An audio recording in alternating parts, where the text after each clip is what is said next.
تو وہ عالمی اقدار کی کو نظم کرتا ہے، اور مہاجر لکھنے والا صرف اپنے ایک متعین لکیل کا قیدی بن کے رہ جاتا ہے۔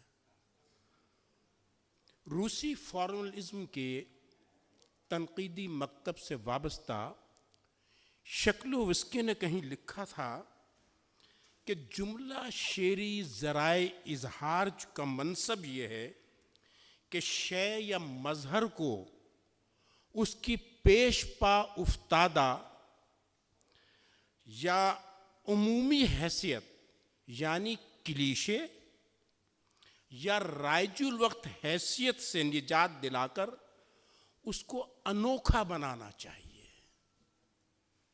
چونکہ تخلیق کار کا منصب چیز کو انوکھا بنا کر پیش کرنا ہے، جب وہ انوکھا بناتا ہے تو شے غیر شے میں منقلب ہو کر ایک شے دوسرے رنگ کی شے بن جاتی ہے۔ جب وہ دوسری شے کی رنگ بنتی ہے، چونکہ وہ ہماری عادت سے مبرہ ہوتی ہے، تو ان کے درمیان میں ایک خلیج پیدا ہو جاتی ہے، اور یہ خلیج جو ہوتی ہے یہ ایک جمالیاتی بوت کی طرح ہمارے سامنے آتی ہے، اور قاری جب اس جمالیاتی بوت کو عبور کرتا ہے تو بقول سیموئل کولریج وہ پھر ایک حظ اٹھاتا ہے تخلیق سے۔ اگر وہ یہ حظ نہ اٹھا سکے تو اس کے لیے تخلیق متاثر کن نہیں رہتی۔ خالد حمیدی کا وصف یہ ہے کہ انہوں نے لفظ کو رائج المعانی میں استعمال کرنے کے بجائے اس کو انوکھے معنی میں استعمال کیا ہے۔ اس کی وجہ یہ ہے، جیسے کہ مجھے یاد پڑتا ہے کہ رینی ویلک جو کہ زیک امریکن نقاد تھے، اور آسٹن وارن جو امریکن سائنسٹسٹ تھے، ان کی کتاب ہے تھیوری آف لٹریچر، تو انہوں نے کہا کہ لفظ جو ہیں سائنس میں ٹھوس اور منجمد شکل میں سامنے آتے ہیں، جیسے الفا، جیسے بیٹا، جیسے 1، جیسے 2، میتھمیٹکس کی زبان میں آتے ہیں۔ ان کے معنی انہی کے اندر ایگزسٹ کرتے ہیں، اس سے باہر ان کے معنی نہیں ہوتے، تو لہٰذا یہ ٹھوس ہوتے ہیں اور ان کے معنی بھی متعین ہوتے ہیں۔ لیکن ادب اور خاص طور سے شاعری کی زبان مقابلتاً مبہم اور پگھلی ہوئی ہوتی ہے۔ گویا یہاں پہ لفظ میں معنی ایگزسٹ نہیں کرتے، بلکہ معنی لفظ سے باہر ایگزسٹ کرتا ہے۔ لفظ یہاں پہ صرف سگنیفائر ہوتا ہے، جبکہ معنی جو ہے وہ سگنیفائڈ ہوتا ہے۔ تو جب وہ سگنیفائر کے طور پہ کام کرتا ہے تو اس کے معنی اس میں موجود نہیں رہتے۔ مثلاً اگر میں یہ کہتا ہوں کہ کرسی، تو لفظ کرسی میں کرسی موجود نہیں ہے، کرسی اس لفظ سے باہر موجود ہے۔ لیکن جب میں کرسی کہتا ہوں تو اس سے قطعاً مراد یہ نہیں ہے کہ وہ پلاسٹک کی کرسی ہوگی یا لوہے کی کرسی ہوگی، تو چونکہ لفظ سے باہر ایگزسٹ کر رہی ہے تو وہ مختلف حیات میں ہو سکتی ہے۔ یہی وجہ ہے کہ خالد حمیدی کے ہاں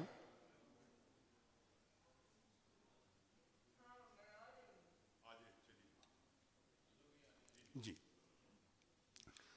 تو لفظ جو ہے چونکہ پگھلی ہوئی زبان میں استعمال ہو رہا ہے وہاں پہ معنی، اور لفظ کی حیثیت اختیار کرتا ہے، تو لفظ صرف سگنیفائر کے طور پر آتا ہے۔ اور اس طرح لفظ کے جو معنی جو ہیں وہ بدلتے رہتے ہیں، چونکہ شاعری میں لفظ جیسے میں نے کہا کہ سائنس میں الفا، بیٹا، گیما، 1 یا 2 متعین معنی ہیں،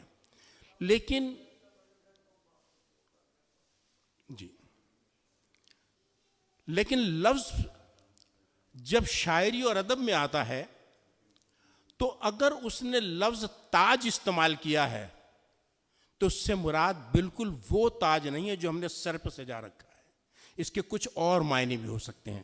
ابھی میں خالد حمید ہی کے اشعار سے اس کا حوالہ میں آپ سے دوں گا۔ دوسری طرف ایک خیال یہ ہے کہ شاعری میں جو لفظ استعمال ہوتا ہے اور شاعر جو اور تخلیق کار جو ہے وہ بے جان چیزوں کو جاندار میں تبدیل کر دیتا ہے، یعنی غیر مرئی چیزوں کو مرئی بنا دیتا ہے اور مرئی کو غیر مرئی بنا دیتا ہے۔ اس یہی وجہ ہے کہ شاعر کے ہاں چاند مسکراتا ہوا نظر آئے گا، کلیاں تبسم کریں گی، شیر ان سے گفتگو کرے گا۔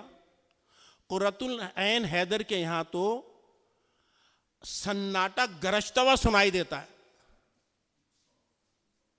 یہ تخلیق کار کا عمل ہے، یہ کسی سائنٹسٹ کا عمل نہیں ہے، گویا اس کے ہاں معنی وسعت پذیری اختیار کرتے ہیں۔ میں نے اس کے لیے خالد حمیدی کی پورے مجموعے سے ایک غزل کے صرف 3 اشعار کو چنا ہے۔ جس طرح کہا جاتا ہے کہ پوری دیگ کو دیکھنا مقصود نہیں ہوتا، چند دانوں سے اندازہ ہو جاتا ہے کہ دیگ کیسی ہے، بالکل ایسے ہی خالد حمیدی کے ہاں بھی لفظ جو ہیں وہ تشبیہ، استعارے، مجاز مرسل اور علامت کے طور پر استعمال ہوتے ہیں۔ یہی وجہ ہے کہ وہ ایک متعین معنی کی بجائے مختلف معنوں میں منقلب ہوتے رہتے ہیں۔ شعر دیکھیے، موت کو دستیاب ہے ملبوس، موت کو دستیاب ہے ملبوس، زندگی پیرہن دریدہ ہے۔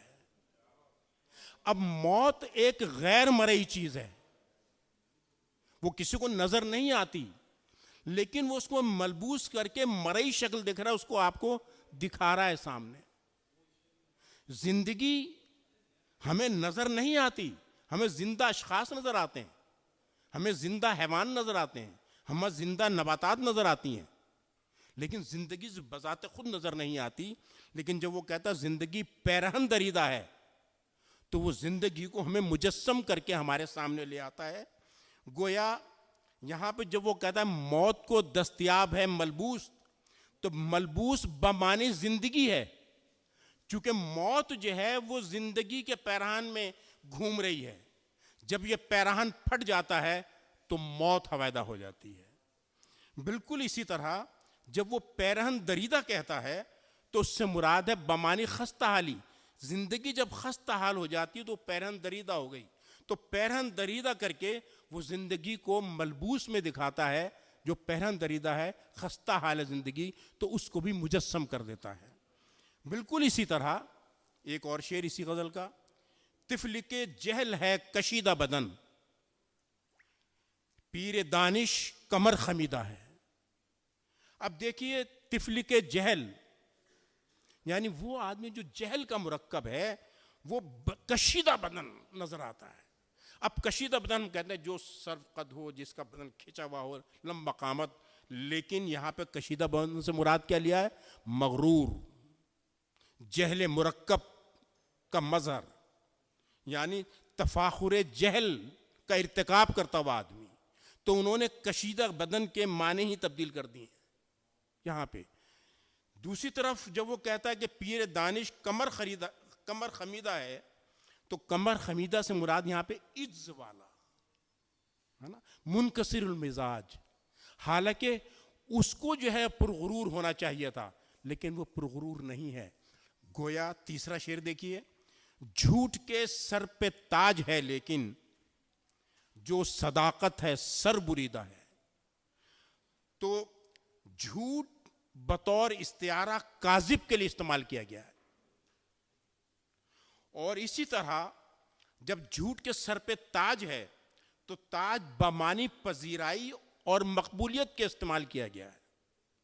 دوسری طرف صداقت، جو صداقت ہے سر بریدہ ہے، تو صداقت بمعنی صادق کے استعمال کیا گیا ہے، اور سر بریدہ بمعنی مسترد، سماج سے اس کو بے دخل کر دینا۔ گویا ان تینوں اشعار میں آپ دیکھیں گے کہ جو زندگی کی بنیادی اقدار ہیں، ہے نا، ان کا ہجرت نامہ اس میں نظر آتا ہے. اور یہی وجہ ہے کہ خالد حمیدی کی شاعری محض اسلوب کی شاعری نہیں ہے بلکہ اقدار کی شاعری ہے، چونکہ ادب گوتم کا مجسمہ ہی نہیں بلکہ ہوائی جہاز بھی ہے. بہت شکریہ.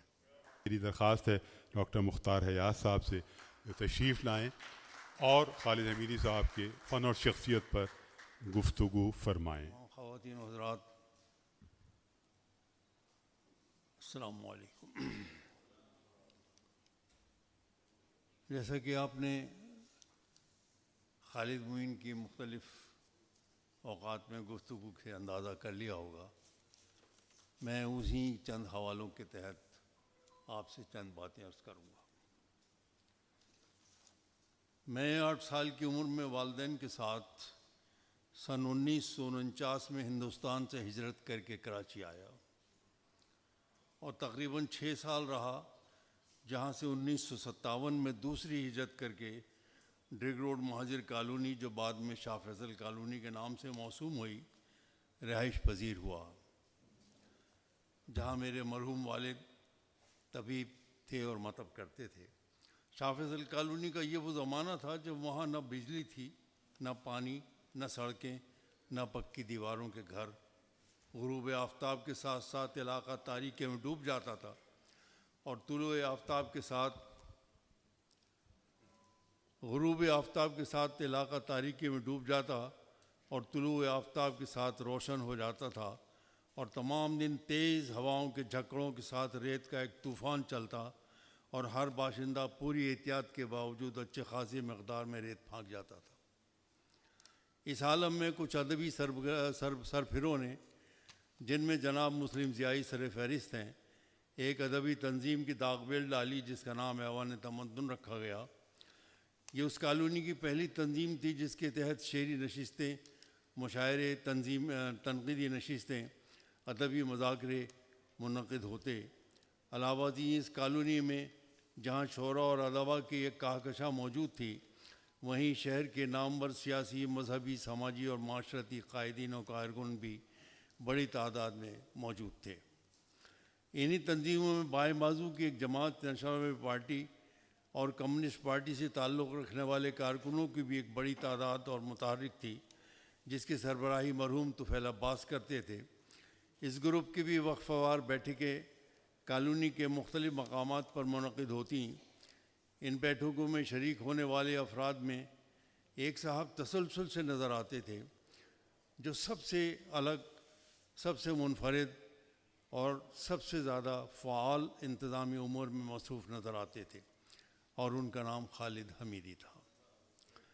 خالد حمیدی ہمیشہ خاموشی اور تندہی سے اپنے نظریاتی کاموں میں مشغول رہتے تھے. بے مقصد اور غیر ضروری ملاقاتوں میں وہ اپنا قیمتی وقت ضائع نہیں کرتے تھے. یہ ظاہر نہیں ہونے دیتے 1960 اور 1961 کے درمیان تک یہ ملاقاتیں اسی طرح چلتی رہیں. ہم ایک دوسرے کے گھروں پہ ملتے رہے. خالد حمیدی مجھ سے شعر سنتے ضرور تھے، مگر کبھی اپنے شعر سننے اور اپنے آپ کو شاعر ہونے کا ظاہر کرنے کی کوئی انہوں نے کوشش ہی نہیں کی.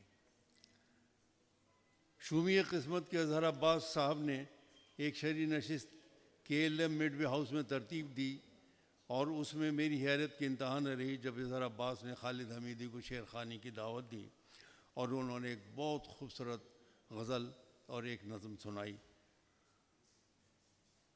ان نشستوں اور مشاعروں میں شاذ و نادر وہ خود نشستوں اور مشاعروں میں شاذ و نادر شریک ہوتے تھے. وہ PIA کے ایک رسالے منشور میں تسلسل سے چھپتے رہے. خالد حمیدی ایک اچھے، محنتی اور سچے نظریاتی کارکن اور ایک اعلیٰ شاعر اور ادیب ہونے کے باوجود کسی قسم کے بھی تکبر کے شکار نہیں تھے. انتہائی انکسار، عجز و محبت اور خلوص اور ان کے مزاج کا حصہ تھا. ڈاکٹر منظور اور ڈاکٹر اعزاز نصیر جیسے مقتدر لوگ بھی خالد حمیدی کا اس قدر احترام کرتے تھے کہ خالد حمیدی سے کھڑے ہو کر ملتے تھے. جہاں تک خالد حمیدی کے شعری فنی محاسن کا تعلق ہے، اس سلسلے میں تو دوسرے صاحبان خصوصاً صدر محترم حضرت سحر انصاری روشنی ڈالیں گے، میں البتہ 2-4 باتیں عرض کرنے کی ضرور جسارت کروں گا۔ حضرات گرامی، خیال کی پاکیزگی اور جذبے کی صداقت، بیان کی صفائی، اسلوب کی دلکشی، نظریاتی اقدار اور فلسفے کا پاس، داخلیت کا انعکاس، خارجی صورت حالات کا احاطہ، لفظ و معانی کا ربط باہم، درد مندی اور انسان دوستی، سماج میں ظلم اور ناانصافی کے خلاف بے خوف اظہار جیسے تمام اوصاف خالد حمیدی کی شاعری میں شعوری اور غیر شعوری طور پر خوبصورتی کے ساتھ ملتے ہیں۔ یہی عناصر ہیں جن کے سبب خالد حمیدی کی شاعری میں معنی خیزی اور دل نشیلی اور تحریک کی وہ کیفیت پیدا ہوئی جو معدود چند لوگوں کو ہی نصیب ہوتی ہے۔ خالد حمیدی کی شاعری میں غزل، نظم، قطعات، ہائیکو بہت خوبصورتی اور پوری قوت اظہار کے ساتھ شامل ہیں۔ ان کے شعری مجموعے سوچ کی اشاعت میرے لیے روایت نہیں بلکہ حقیقتاً انتہائی مسرت کا باعث ہے۔ ہر چند کے یہ مجموعہ انتہائی تاخیر سے شائع ہوا ہے، لیکن آپ جب اس کا مطالعہ کر رہے ہوں گے تو آپ کو اس کی شاعری میں آج کی تازہ تر شاعری محسوس ہوگی۔ بنابراین میں کہہ سکتا ہوں کہ یہ مجموعہ اہل علم و ادب کے لیے یقیناً ایک بہت اہم اور قابل قدر اضافہ ثابت ہوگا۔ اس مجموعے کی اشاعت کے لیے خالد حمیدی کے صاحبزادگان اور عزیزم شعیب ناصر مبارکباد کے مستحق ہیں۔ خالد حمیدی نے اپنے شعری موضوعات، اپنے فکری مسائل اور طرز احساس کے اعتبار سے نہ صرف ترقی پسند ہیں جو ارتقاء اور انقلاب کی طرف بلاتا ہے، بلکہ اپنے اسلوب بیان اور خوبصورت اور مؤثر انداز اظہار کے لحاظ سے جدید بھی ہیں، جو شعور عصر کی روشنی میں وقت کے تازہ حقائق کا اجتماعی تجزیہ کرتے ہوئے بھی اپنی انفرادیت قائم رکھتے ہیں۔ خالد حمیدی کے ہاں استعمال ہونے والے الفاظ، تراکیب، استعارے، تشبیہات سب اردو ادب کے روایت سے حاصل کرتا ہے، لیکن اس میں شاعر کے گرم خون کے حرارت و تازگی بھرپور طور سے محسوس کی جا سکتی ہے۔ خالد حمیدی شاعری کے لفظی باریگری کا ہنر نہیں بناتے۔ خالد حمیدی شاعری کو لفظی بازیگری کا ہنر نہیں بناتے، وہ شاعری کے حوالے سے عالمی اور عوامی انقلاب، سماج دشمنی اور رجاعیت پسندی کے علم بردار نظر آتے ہیں۔ ان کی شاعری ایک کونا مر شاعر کی شاعری ہے، اسی لیے تمام سیاسی سماجی مسائل غزل جیسی نازک اور حساس صنف سخن کے واسطے سے بیان کرنے کے باوجود شاعری کے اعلیٰ اقدار قائم رکھتے ہیں اور غزل کے جمالیاتی تقاضے بھی پورے کرتے نظر آتے ہیں۔ خالد حمیدی کی شاعری علمی اور ادبی، سیاسی، سماجی، معاشرتی اور انسان دوستی خدمات کی تاریخ اس قدر طویل اور بھرپور ہے کہ اس کا ذکر اس موقع پر اس مختصر وقت میں ممکن نہیں ہے۔ حقیقت یہ ہے کہ اس کے احاطے کے لیے ایک مکمل دفتر کی ضرورت ہے۔ میں دعا گو ہوں کہ رب کریم میرے رفیق دیرینہ کے خطاؤں سے درگزر کرواتے ہوئے ان کے درجات کو بلند فرمائے۔ بہت شکریہ۔ میں درخواست کروں گا ڈاکٹر فاطمہ حسن سے کہ تشریف لائیں۔ آپ سب بہت ساری تالیاں۔ ہماری آج کی مہمان خصوصی ڈاکٹر فاطمہ حسن۔ شعیب ناصر صاحب موجود ہیں، ارے ظاہر اور ڈاکٹر مختار حیات نے جو روشنی ڈالی ان کی زندگی پر خالد حمیدی صاحب کی، اور ہمارے جو آج کے نظامت کرنے والے ہیں انہوں نے اس تعلق کو اور ان دنوں کی تاریخ دہرائی جس کی تھوڑی سی چشم دید گواہ میں بھی ہوں کہ میں بیگم باجی کے ادارے میں کی ٹرسٹی ممبر رہی ہوں کچھ عرصے تک، تو وہاں ہونے والے محفلوں میں شریک بھی ہوتی رہی ہوں اور حمیدی صاحب کو میں نے دیکھا بھی تھا. ویسے بھی ہمارا مسلک جو تھا ترقی پسندی کا، اور اوائل عمری میں تو شدت بھی ہوتی ہے، وہ یکساں تھا. تو میں نے جو مضمون لکھا ہے وہ ہے سوچ کے زاویے. سوچ کے کتنے زاویے ہوتے ہیں اس کا اندازہ لگانا مشکل ہے. لمحہ لمحہ بنتے بگڑتے ان زاویوں کو دیکھنا ہے تو ادب خصوصاً شاعری میں دیکھا جا سکتا ہے. خالد حمیدی کے مجموعے کا عنوان سوچ ایسے ہی شاعری پہ مشتمل ہے جو ایک طرف تو سوچنے والے حساس ذہن کی تخلیق ہے جو دل و دماغ دونوں کو متاثر کرتی ہے، تو دوسری طرف ہماری توجہ اس زاویے نگاہ کی طرف مبذول کرواتی ہے جو ادب و شاعری کو بعض مقصد دیکھنے والوں کا ہے. عہد تاریخ کے منصب دارو شب تمہاری ہے سحر میری ہے. عہد تاریخ کے منصب دارو شب تمہاری ہے سحر میری ہے. خالد حمیدی کی شاعری اور زندگی پر نظر ڈالیں تو یہ شعر داخلی اور خارجی دونوں سچائیوں کا آئینہ دار ہے. انہوں نے جو کچھ لکھا وہ ایک مثبت سوچ رکھنے والے پرامید تخلیق کار کا اظہار ہے جو انسانیت اور آفاقیت پر یقین رکھتا ہے اور اپنے عمل و فکر میں اس کا ثبوت بھی دیتا رہا ہے. چاروں طرف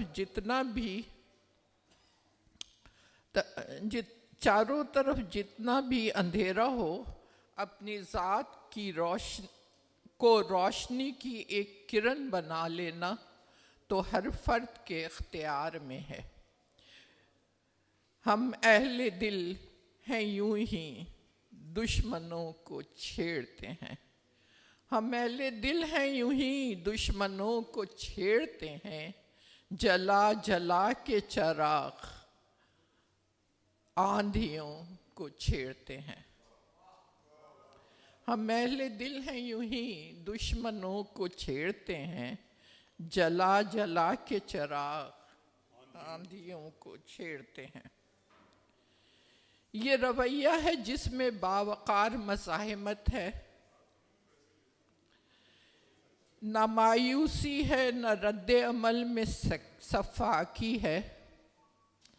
خالد حمیدی کی شاعری پڑھیے، یہ ایک ایسا رویہ ہے جو فہم و ادراک رکھنے والے کا ہوتا ہے.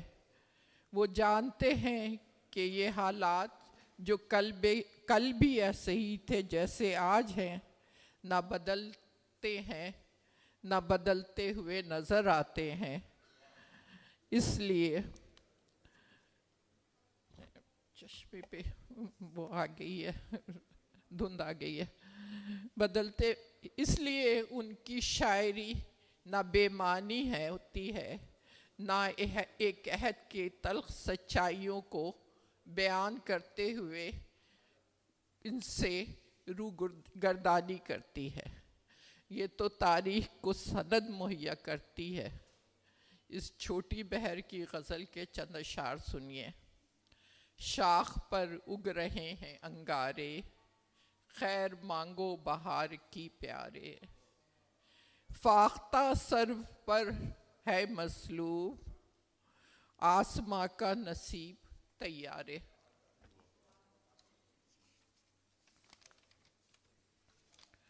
شاخ پر انگاروں کو اگتے اور بدنصیب آسماں سے آگ برساتے طیاروں کا منظر تو ہمارا کل کا ہی تجربہ ہے.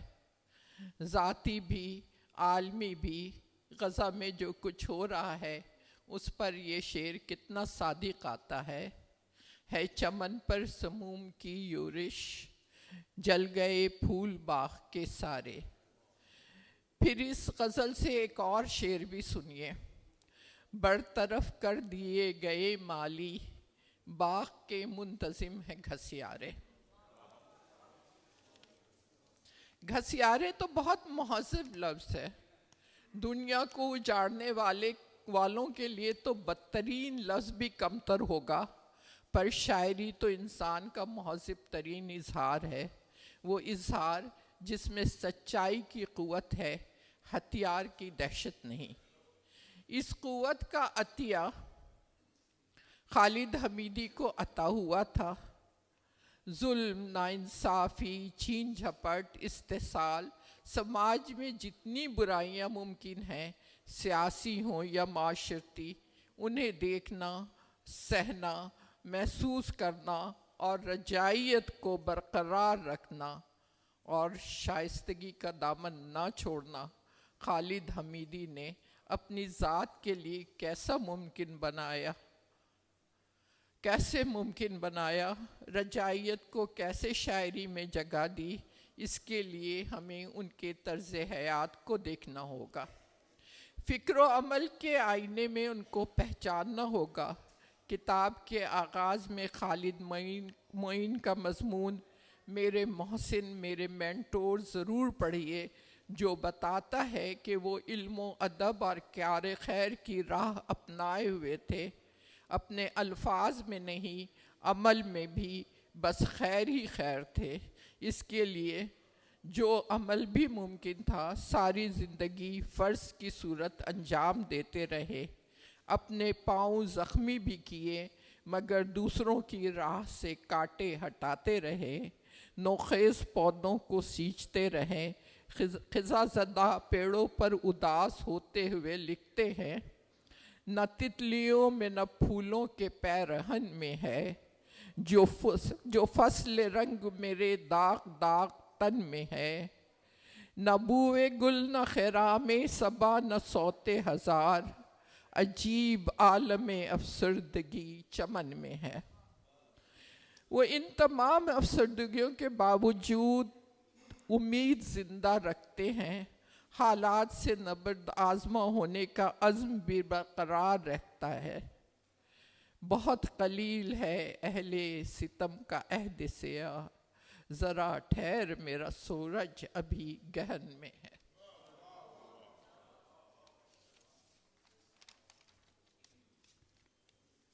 ابل پڑا تو ڈبو دے گا ہر سفینہ ظلم، ابھی لہو کا سمندر میرے بدن میں ہے. وہ اسی پر اکتفا نہیں کرتے، دوسروں کو بھی ہم قدم ہونے کی دعوت دیتے ہیں. بے سبب خاموشی کو توڑنا بھی لازم ہے، گفتگو بجا لیکن مدعا بھی لازم ہے. چار سو جو ہوتا ہے دیکھنا نہیں کافی، سوچنا بھی لازم ہے، بولنا بھی لازم ہے. ایک اور غزل میں لکھتے ہیں، غاصبوں سے معاملت کیسی، قاتلوں سے مصالحت کیسی، جن لٹیروں سے جنگ جاری ہے ان سے وقتی مفاہمت کیسی، ہے خاموشی منافقت کی دلیل، بزدلی ہے یہ مصلحت کیسی. اور ایسے بہت سے اشعار خالد حمیدی کے مجموعے میں ہمیں دعوت فکر دے رہے ہیں، دعوت عمل دے رہے ہیں. آخر میں اس مجموعے کی اشاعت پر ان کے لواحقین خصوصاً بھانجے شعیب ناصر کو تہنیت پیش کرتی ہوں کہ انہوں نے یہ کتاب شائع کر کے نہ صرف اپنے ماموں سے محبت کا حق ادا کیا ہے بلکہ اہل ذوق کو با مقصد اچھی شاعری کا تحفہ بھی دیا ہے. بہت شکریہ.